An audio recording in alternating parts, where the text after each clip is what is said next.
This video is brought to you by Knowledge at the Australian School of Business.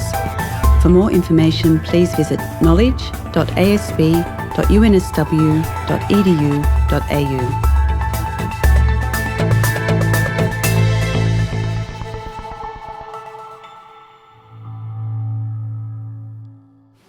Researchers have come from around the world for the Longevity Risk Conference here in Bondi. Longevity risk itself is defined as the risk to pension funds from an unanticipated reduction in mortality rates. Quite simply, people are living a lot longer. This is due to everything from increases in income, education, better healthcare, and even public safety. If you want to put it crudely, there are far fewer things now which will kill us, so that does mean that pension funds have to pay out for a lot longer. Well, of course, life would be much easier if, of course, we could work out the perfect way to actually invest the cash. David Blake has been looking at that issue. He's from the Cass Business School in the UK and is with me now. So, David Blake, is there an easy solution? In fact, what is it to longevity risk? Well, longevity risk has two components. One is a systemic risk, and that's the trend risk. And no one has been good at predicting the trend improvement in life expectancy. We've had, over the last 100 years, individual lifetimes have increased at the rate of 2.5 years per decade. And what that means is someone born 10 years after somebody else won't be expected to live 10 years longer, they'll be expected to live 12.5 years longer. And governments have underestimated the extent of this risk, pension plans have underestimated the extent of this risk. Individuals really don't understand the risk at all.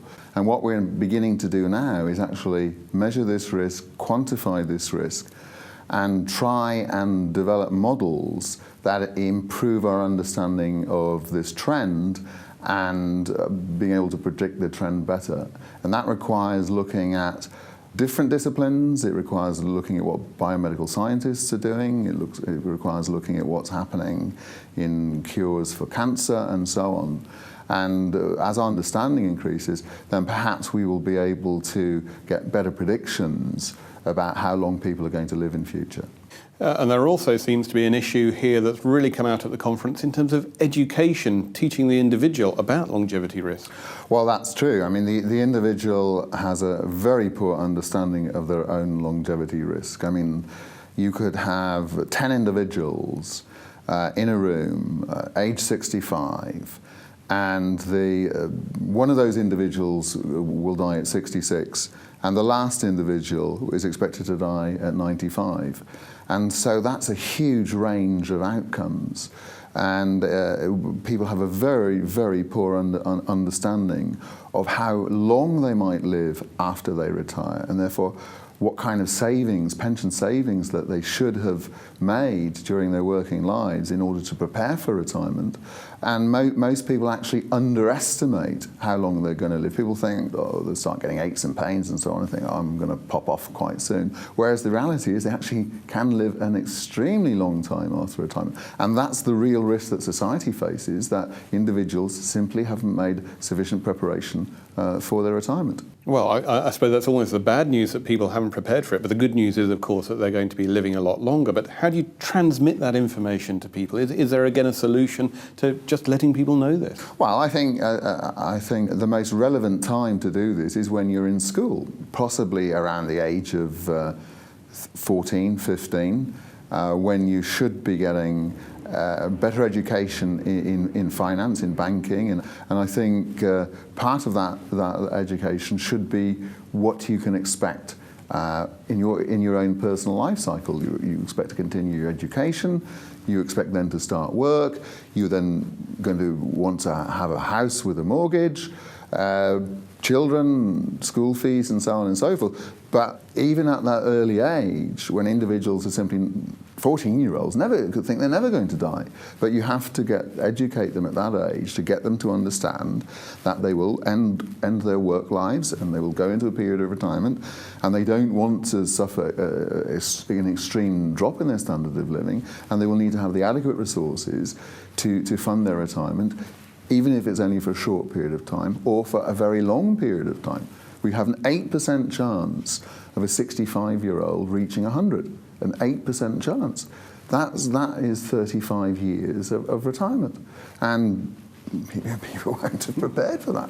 Well, it almost seems as if there's a huge gap here because people have obviously looked at their parents who, let's face it, because of poorer healthcare maybe 30 or 40 years ago, may expect to live a lot less. So how can you sort of get people to understand that things have changed even in the past decade? Well, that's a very good point. I mean, people's estimation of their own life expectancy is closely linked to the age that their parents died. And therefore they won't have built in that improvement in life expectancy as a result of that. And of course, the results of all the improvements in medical treatments, improvements in cures for cancer, improvements in treatments of cancer, and so this is the reason why people are underestimating how long they are going to be living in retirement.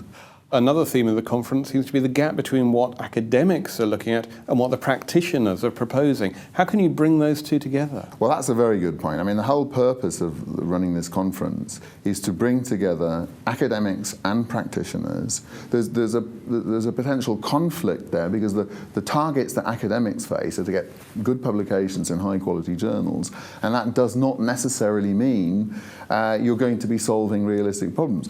I, in particular, think that longevity risk is a problem that can give rise to sensible academic solutions which are of use to practitioners, and that academics working on these problems from a range of disciplines. This is a genuinely multidisciplinary area of research. You need economists, you need expertise on finance, you need actuaries, you need demographers, you need gerontologists, you need biomedical scientists, you need people who understand diet, and so on and so forth. And we need to learn from all these different groups of people, and they all think in slightly different ways, and they all have different terminologies, and you've got to kind of break down those barriers. But this is essential if we're going to understand longevity risk, quantify it, measure it, and then provide solutions. And we haven't really talked about solutions yet, but part of this conference is looking at what the capital markets can do to help provide the solutions, which have traditionally been the role of insurance companies. It's been life insurance companies that have, over the last 200 or 300 years, provided solutions to people living too long, and the standard example of that is the life annuity. The lifetime annuity is the way that individuals hedge their own longevity risk, although they're not very popular. They're not popular, and equally it seems to be only a few people who are much better educated about these issues will go for them, and other people tend to put it off until they reach maybe the last decade of their working life and suddenly have this big panic about what they're going to do about their pension. That's right. Now in Australia, of course, to a large extent that risk has been taken away from the individual, where people are forced to save something into their superannuation pot. Can the UK and other parts of the world learn something about the pension situation in Australia? Well, I think Australia's got it half right and half wrong, and I'll tell you what I mean by that. In 93, 94, auto-enrolment came in, and all workers had to put 3% into their superannuation fund, and 3% the following year, and 3% the year after that, and 9% of the earnings was going into the pension plan.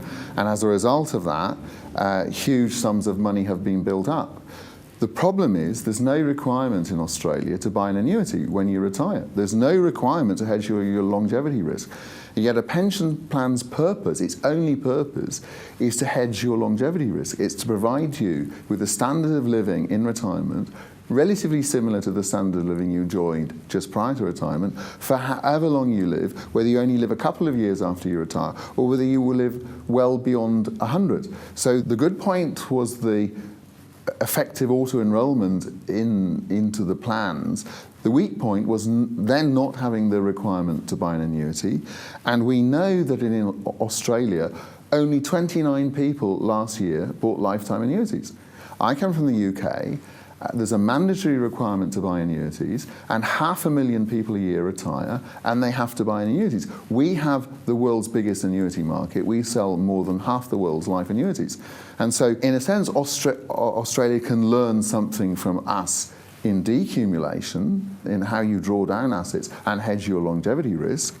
But on the other hand, we can learn a lot from Australia about the success of auto-enrolment.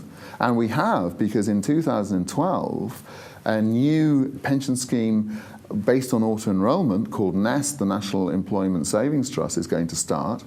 And it has auto-enrolment as the underlying principle that 7 million people, workers in the UK, don't have pension plans beyond the state pension plan, and they will be auto-enrolled onto this NEST plan, and we're building on the experience of the success of auto-enrolment in Australia.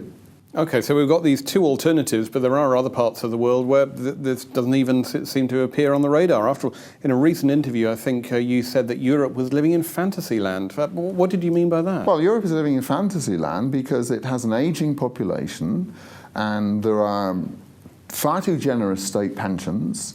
In countries like Greece, you can retire in your early 50s.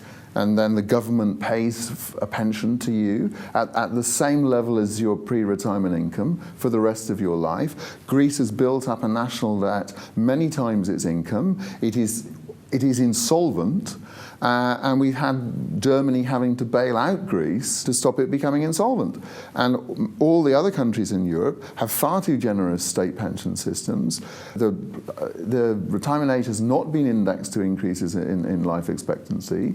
And with the declining fertility in Europe, the dependency ratio is rising. In other words, the proportion of people post-retirement and therefore drawing a pension to the number of people in work and therefore paying the taxes to pay those pensions is rising very rapidly, and it's simply going to be infeasible to set the tax rate so high on these young workers to pay for these generous state pensions, and the young workers will simply emigrate, and thereby compounding the problem.